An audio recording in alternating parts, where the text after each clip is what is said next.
Assalamualaikum warahmatullahi wabarakatuh. Berjumpa lagi dengan saya, Bu Ristiana Nisa, masih di MTSN Ibtidaul Falah.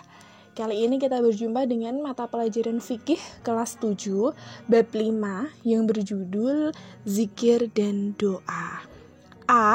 Sekarang kita membahas tentang pengertian zikir.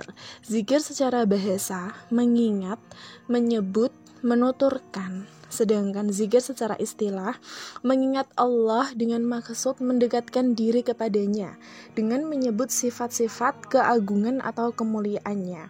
Jadi zikir itu cara kita mengingat Allah.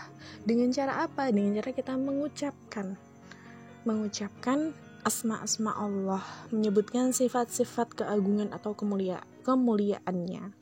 Sekarang yang B, bacaan zikir setelah sholat. Jadi setelah sholat itu kita dianjurkan untuk berzikir. Bagaimana urut-urutannya? Yang pertama kita membaca istighfar 3 kali. Astaghfirullahaladzim alladzi la ilaha illa huwal hayyul qayyum wa atubu ilaih. Yang kedua membaca tahlil. La ilaha illallah wahdahu la syarikalah lahul mulku wa lahul hamdu wa huwa ala kulli syai'in qadir. Yang ketiga membaca Allahumma antas salam wa minkas salam wa ilaika ya'udus salam fahayyina rabbana bissalam wa adkhilna jannata darus salam tabarakta rabbana wa ta'alaita ya dal jalali wal ikram. Selanjutnya ialah membaca ayat kursi. Yang kelima membaca tasbih, tahmid, takbir. Tasbih itu bacaan subhanallah, tahmid alhamdulillah, takbir Allahu akbar. Yang keenam membaca tahlil lagi, dan yang terakhir ditutup dengan bacaan doa. Sekarang yang C, cara berzikir. Cara berzikir itu ada 3. Yang pertama zikir dengan hati atau zikir bil qalbi. Yang kedua zikir dengan hati atau yang kedua maksud saya zikir dengan ucapan atau zikir bil lisan. Dan yang ketiga zikir dengan perbuatan atau zikir bil amal. Yang pertama sekarang kita membahas zikir dengan hati atau zikir bil qalbi. Maksudnya ialah mengingat Allah dengan cara bertafakkur atau berpikir, memikirkan ciptaannya, baik yang ada pada diri kita maupun yang ada dalam alam ini. Jadi zikir dengan hati itu memikirkan segala ciptaannya Allah yang ada di dunia ini. Itu zikir dengan hati, bertafakkur. Yang kedua, zikir dengan ucapan atau zikir bil lisan. Maksudnya ialah mengucapkan kalimat-kalimat thayyibah yang menyatakan kebesaran Allah. Jadi lisan kita, mulut kita berucap. Mengucapkan apa? Mengucapkan kalimat-kalimat thayyibah. Apa saja kalimat-kalimat thayyibah? Yang pertama ada tahmid. Bacaannya alhamdulillah, artinya segala puji bagi Allah. Takbir, Allahu akbar, Allah maha besar. Tahlil, la ilaha illallah, tiada Tuhan selain Allah.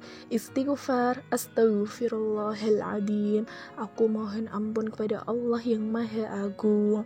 Tasbih, subhanallah, maha suci Allah. Hauqolah, la haula wala quwwata illa billah, tiada daya dan kekuatan kecuali atas pertolongan Allah. Atau juga bisa dengan sholawat. Allahumma sholli ala sayyidina Muhammad wa ala ali sayyidina Muhammad.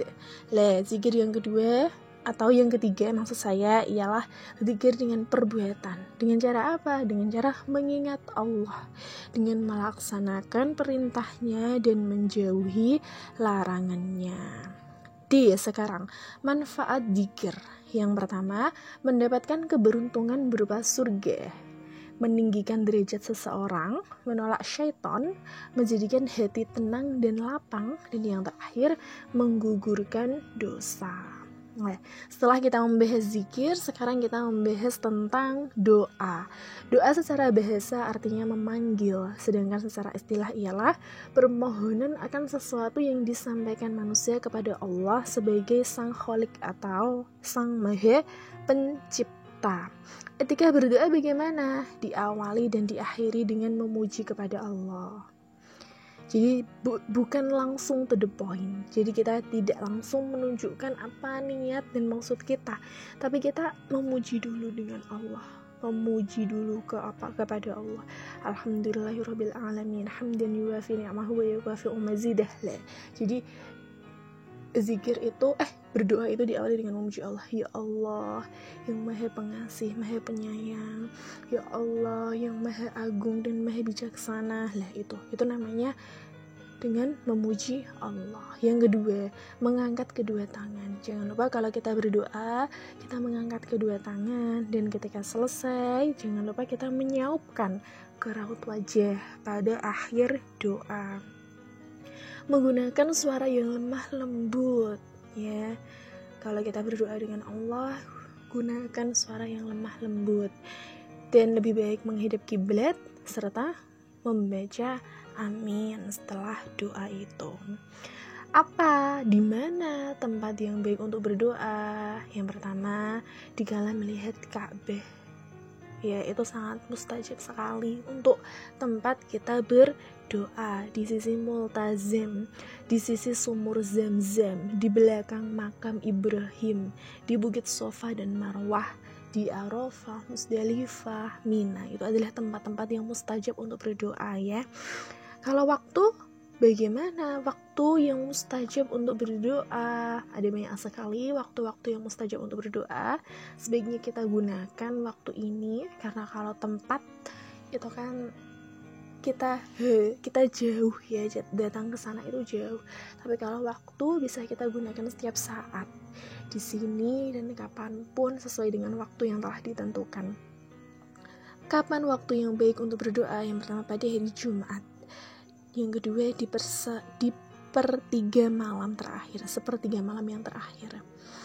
Yang ketiga di antara adzan dan iqamah. Jadi kalau ada adzan berhenti sebelum iqamah, itu adalah waktu yang sangat baik untuk berdoa. Di antara dua khutbah pada malam Lailatul Qadar ketika turun hujan, ya. Jadi kalau turun hujan, kalian jangan lupa berdoa. Itu termasuk waktu yang baik untuk berdoa.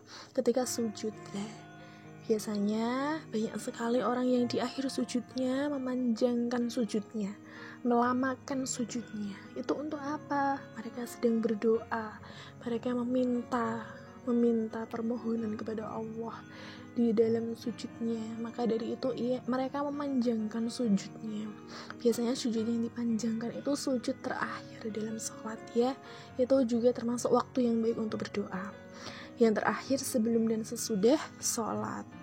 Selanjutnya, manfaat berdoa apa saja? Yang pertama, terhindar dari sifat sombong, tidak mudah putus asa, tenang dan tentram, semakin dekat kepada Allah. Demikian materi pembelajaran fikih bab 5 tentang zikir dan doa. Jangan lupa kerjakan tugasnya sesuai dengan petunjuknya. Tetap semangat.